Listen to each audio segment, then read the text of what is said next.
Hello friends, मैं हूं Arjun. BFA entrance test की तैयारी में आज हमारी 5th क्लास है और इस क्लास में हम आज सीखेंगे स्टिक फिगर्स बनाना। स्टिक फिगर को बनाने के लिए 3-4 टॉपिक्स होते हैं, 3-4 लड़ीवार जो वर्क होता है वो हम करेंगे, क्योंकि परफेक्ट फिगर जो कि बेसिक फॉर्म से लेकर एडवांस तक जो चीज़ें होती हैं वो आपको स्टेप बाय स्टेप करनी होती है। और सबसे पहला स्टेप रहता है जो हमारा फेस का रहता है। फेस को मैंने पिछली वीडियो में आपको बताया था कि फेस किस तरीके से ड्रॉ करना है। फाइनल अभी तक कुछ नहीं है, क्योंकि 2-3 स्टेप हम करेंगे, उसके बाद ये रैपिड स्केचेस और बाकी की स्केचिंग स्टार्ट होगी, क्योंकि जो बच्चे अभी तैयारी कर रहे हैं उनके लिए ये ज़रूरी है। फेस के एंगल्स देखो, जैसे आप राउंड सर्कल्स लेते हैं इस तरीके से, वो थोड़ा सा लॉन्ग लेना है, यानी कि फेस की शेप लेनी है, बिल्कुल राउंड नहीं लेना है। तो ये थोड़ा सा ध्यान रखना है, जब भी एंगल चेंज होते हैं तो फेस का जो एंगल है थोड़ा सा चेंज करना है। जैसे मैंने नेक डबल की है, वैसे इस तरीके को बाद में हमने अपनाना है। पहले हमें सिंगल लाइन से काम करना है। जैसे ये शोल्डर हो गया, ये वाला हिप पॉइंट हो गया, उसके बाद ये किसी भी तरीके से ले सकते हैं, और ये पॉइंट हो गया। ये सर्कल जो ऊपर फेस का है उसी के अकॉर्डिंग आपने बाकी की फिगर सोचना है जो स्टिक्स में लगा रहा हूँ। जो एल्बो है लगभग यहाँ तक होती है और एल्बो के नीचे यहाँ तक हैंड बन जाते हैं। ये घुटने से टच नहीं करते हैंड, ये आपने देखना है। तो किसी भी एंगल से आप बना सकते हैं।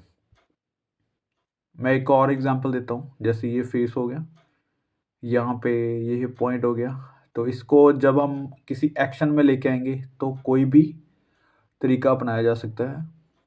शोल्डर से ये वाली बाजू इस तरीके से रख सकते हैं, ये स्ट्रेट रख सकते हैं। तो ये पूरी एक फॉर्म बन जाती है जिसको हम स्टिक फिगर बोलते हैं। तो ये थी नॉलेज एक स्टिक फिगर बनाने की। अब हम थोड़े से पोर्शन बना लेते हैं इसके। सबसे पहले फेस वही थोड़ा सा लॉन्ग करना है, बिल्कुल राउंड नहीं, और क्योंकि उसके बाद जब शेप बनेगी तो सही तरीके से बन सके। ये रहते हैं हमारे शोल्डर। फेस को देख के आपने शोल्डर ट्राई करने हैं कि कहाँ पे आते हैं, कितने बनाने हैं। ये वाला पॉइंट रहता है हमारा हिप पॉइंट, और ये भी इसी तरीके से रखना है। उसके बाद जो नीचे वाले पॉइंट्स हैं, लेग्स हैं, तो आपको ये ऊपर वाली शेप देख के बनानी है कि कितनी लॉन्ग बनेगी, बैलेंस रखनी है। किसी भी मेथड को अगर हम यहाँ पे बनाते हैं कि 7 या 7.5 या 5th, तो अलग अलग इनकी हाइट रहती है, हम किसी भी हाइट को मैनेज कर सकते हैं। और ये वाली हड्डी जो होती है हमारी, जी सबसे बड़ी हड्डी होती है शरीर की, यहाँ पे पैर जो कि पर्सपेक्टिव में बनाने हैं। और ये जो पॉइंट लगा रहा हूँ मैं, ये एल्बो तक का होता है। आपकी जो एल्बो है इससे टच नहीं होनी चाहिए, तो ये ध्यान में रखनी चीज़ें। एडवांस में भी यही चीज़ होगी। स्टिक फिगर जैसे कोई ढांचा बन रहा है हमारे हड्डियों का, तो वैसे ही ये बनानी है चीज़ें। और ये जो हैंड बन रहे हैं ये घुटने से थोड़ा सा ऊपर बनेंगे, इस चीज़ से टच नहीं होंगे। ठीक है, कई बार हम छोटे जहाँ बहुत लॉन्ग बन जाते हैं, इसका ध्यान रखना है। उसके बाद कोई भी और फिगर, जैसे मैं आपको यहाँ पे बना के दिखाता हूँ। फेस का एंगल जो आप ले रहे हैं बिल्कुल राउंड, उसको थोड़ी सी शेडिंग देके भी बना सकते हैं। जैसे आप एक साइड थोड़ा सा लॉन्ग करके जो आप डायरेक्शन चेंज करते हैं, तो ये वाली चीज़ बना सकते हैं, राइट। उसके अपोजिट जब आप यहाँ पे बनाते हैं कुछ ऐसे, मैं आपको दिखाता हूँ बना के। ये वाला पॉइंट, साइड वाले पॉइंट को हम शेड कर देते हैं, कुछ ये चीज़ बना के रखते हैं। यहाँ पे नेक ऐड करते हैं, ये बाद का प्रोसेस है, लेकिन मैं आपको एडवांस की चीज़ें पहले बता रहा हूँ जो आने वाला पॉइंट होता है। अभी किसी भी फिगर को जब हम स्ट्रेट बना लेते हैं, उसके बाद उसको किसी एंगल में लेके आते हैं, मतलब एक कोई भी पोजीशन बनाते हैं उसकी। जैसे किसी के सहारा लेके खड़े हुई कोई फिगर है, तो उसको सोचना है जैसे एक शोल्डर हल्का सा ऊपर रखना है, और यहाँ पे जैसे कोई वॉल होगी तो उसके ऊपर अगर हैंड रखेंगे तो ये एल्बो यहाँ पे टिकती है। उसके बाद ये वाला हैंड यहाँ पे ऐसे लूज़ रखना है। दूसरा हैंड स्ट्रेट हो सकता है, लेकिन इसकी लंबाई उतनी ही रखनी है जितनी हम दूसरे हैंड की रख रहे हैं या फिर दूसरी स्टिक फिगर की रख रहे हैं, वैसे ही। तो ये पॉइंट देखो, अभी थाई वाला पॉइंट ये आ जाता है, उसके बाद ये वाला पॉइंट इसके बिल्कुल सीधा यहाँ पे रखते हैं। इस पैर का साइज़ या फिर थोड़ा-सा वी शेप टाइप कुछ रख लेते हैं। ये वाला पैर हल्का-सा नीचे है तो ये लॉन्ग आएगा, जैसे हम खड़े होते हैं आगे की तरफ करके पैर। तो आपको पूरा ये प्रोपोर्शन टाइप और ये एक बैलेंस की गई फिगर लग रही होगी, ठीक है? तो ऐसे ही कोई और एंगल लेते हैं, कोई और पोर्शन लेते हैं, तो ऐसे ही फेस या इसको बैकबोन बोल देते हैं। इसमें थोड़ी-सी हम लचक बना सकते हैं, थोड़ा-सा इसको बैलेंस करने के लिए। ये स्ट्रेट खड़े हुए जैसे बनाते हैं कोई भी फिगर, तो ऐसे ही ये लाइनें रखनी है। आपको ध्यान में रखना है कि जो थाई वाला पॉइंट मैंने बताया आपको वो बड़ा रहता है और नीचे वाला पॉइंट, ये वाला पॉइंट थोड़ा-सा छोटा रहता है उससे। उसके बाद ये पैर बन जाता है, ठीक है?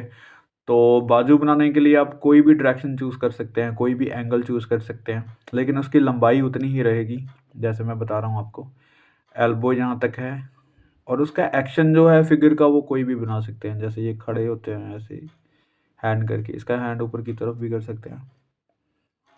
तो ये पॉइंट आपने डिसाइड करना है। इस चीज़ को हम राउंड, सर्कल या फिर तिकोना बना सकते हैं, ताकि हम जब इसको मॉडिफ़ाई करेंगे, थोड़ा-सा आगे का स्टेप करेंगे तो ये बन सके हमारा एक फ़ॉर्म, राइट? तो ये स्टिक फिगर का नेक्स्ट पार्ट होता है जो हम बनाते हैं ऐसे। मैं आपको नेक्स्ट क्लास में बताऊँगा। 1-2 और पॉइंट जो बहुत ही इम्पोर्टेंट होते हैं वो मैं आपको बताता हूँ। स्टिल फिगर के बाद हम बनाते हैं एक चलती हुई फिगर। जैसे आप कोई भी कंपोज़िशन जब बनाएँगे तो वहाँ पे ज़रूरत पड़ती है कि चलता हुआ कोई इंसान होता है या फिर कोई वेट उठाते हुए या फिर कोई वर्क करता हुआ। तो ऐसी चीज़ों को बनाने के लिए थोड़ा-सा आपको स्टेप आगे लेना होता है। जैसे आपको हलचल देखनी होती है किस तरीके से हमें हाथ-पैर को मूव करता हुआ दिखाना है। तो जैसे ये 2 पॉइंट बिल्कुल सेम ही हैं, इसको आपने देखना है कि किस एक्शन में रखना है। अगर ये चलता हुआ है तो एक पैर आगे और एक पीछे रखना है। तो बोन्स की जो लंबाई है वही है। पैरों को ध्यान में रखना कि कैसे स्टेप उठाते हैं, थोड़ी-सी ऑब्ज़र्वेशन लगानी है, ये चीज़ें बन जाती हैं। तो ये देखो स्टेप आगे और एक पीछे। अभी आपको मूवमेंट पता चल रही है कि किस तरीके से ये हलचल कर रहा है। ये हैंड पीछे, ये आगे की तरफ कर सकते हैं। तो ये एक चलता हुआ फिगर हमें दिखाई दे रहा है, ठीक है?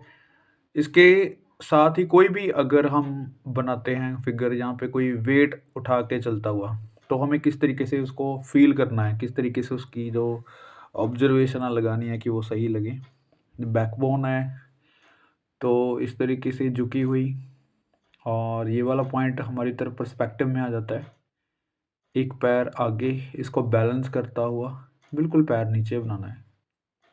अगर कोई भी हम वेट उठाते हैं तो हमारी जो बॉडी है वो कितनी मूवमेंट में आती है, किस एंगल में झुकती है या फिर हमने कितना वेट उठाया वो चीज़ें ध्यान में रखनी है। एक स्टेप पीछे, ताकि वेट जो है एक पैर के ऊपर है। यहाँ पे कोई भी थैला या फिर कुछ भी हम ऐसे बना सकते हैं, ठीक है? अब हाथों को बिल्कुल साथ में पकड़ा हुआ, ये एल्बो वाला पॉइंट हो गया और ऐसे यहाँ पे हैंड, दूसरा हैंड भी इसी साइड डालना है। ये देखो अभी कोई भी चीज़ पकड़े हुए चलता हुआ हमें नज़र आता है, ठीक है? तो ये एक पॉइंट हो गया। इसके साथ ही अगर कोई वर्किंग फिगर बनानी है, कोई भी कुछ करता हुआ या फिर कुछ उठाते हुए या फिर झाड़ू लगाते हुए या फिर कुछ भी एनीथिंग, तो कुछ ऐसे बना सकते हैं, फेस झुका हुआ, बैकबोन वैसे ही जैसे झुकी हुई होती है। तो इस लाइन को हम चेंज कर सकते हैं क्योंकि बाकी की जो हड्डियाँ हैं, स्टिक्स हैं, यानी कि बोन्स हैं, वो सीधी रहेंगी। बैकबोन मूव करती है, वैसे ही हम उसी चीज़ को मूवमेंट में दिखा रहे हैं। तो एक स्टेप पीछे, एक आगे, ऐसे बैलेंस करता हुआ, एल्बो से लेके हैंड तक ये वाला पॉइंट किसी भी साइड आप बना सकते हैं। ऐसे आपने 10, 12, 20 फिगर्स बनानी हैं जो अलग-अलग मूवमेंट में हैं, कुछ एक्टिविटीज़ करते हुए, जैसे कोई प्लेइंग करता हुआ या फिर योगा करता हुआ या फिर कुछ ऐसे टहलता हुआ, किसी भी एंगल में आप बना के देखो, बहुत ही सिंपल है। तो ये कुछ स्टिक फिगर्स थी जो आपको आगे जाके फॉर्म्स के बारे में बताऊँगा। मिलते हैं नेक्स्ट क्लास में।